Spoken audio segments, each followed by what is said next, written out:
মাছের ডিমের বড়া, বুঝলি? নতুন আইটেম গোগলি ঝোল।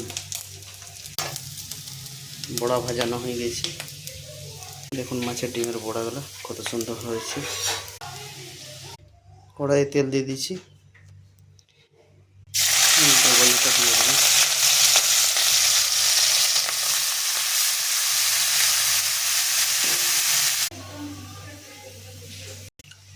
নুন দিয়ে দেবো, হলুদ গুঁড়ো দিয়ে দেবো।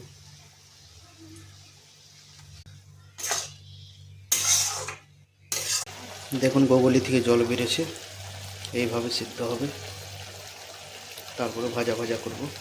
দেখুন জলটা টেনে নিয়েছি, আর একটু বাকি আছে।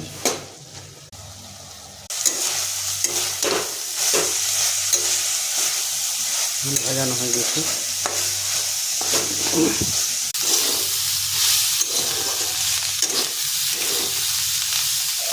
গোগলি ভাজা হয়ে গেছে। তেল গরম করে পেঁয়াজ দিয়ে দিয়েছি, আলুটা কেটে নিয়েছি ছোট ছোট করে। পেঁয়াজ ভাজা হয়ে গেছে, এবারে আলুটা দিয়ে দেবো।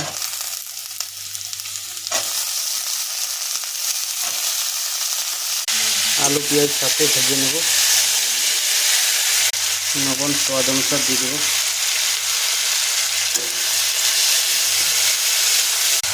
হলুদ গুঁড়ো দিয়ে দেবো। আদা লঙ্কা জিরা রসুনের পেস্টটা দিয়ে দেবো।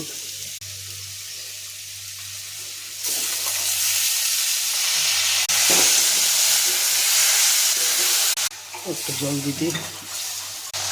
এখন মশলাটা ভাজা হয়ে গেছে, এবার গোগলিটা দিয়ে দিই।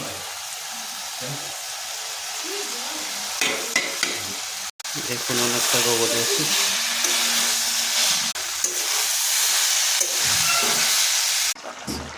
সিদ্ধ হচ্ছে, ঝোল আমাদের ফাইনালি হয়ে গেছে।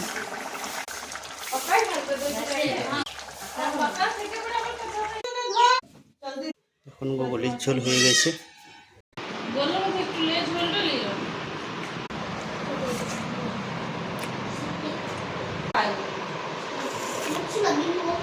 আরে গোগলির ঝোল কেমন হয়েছে রে?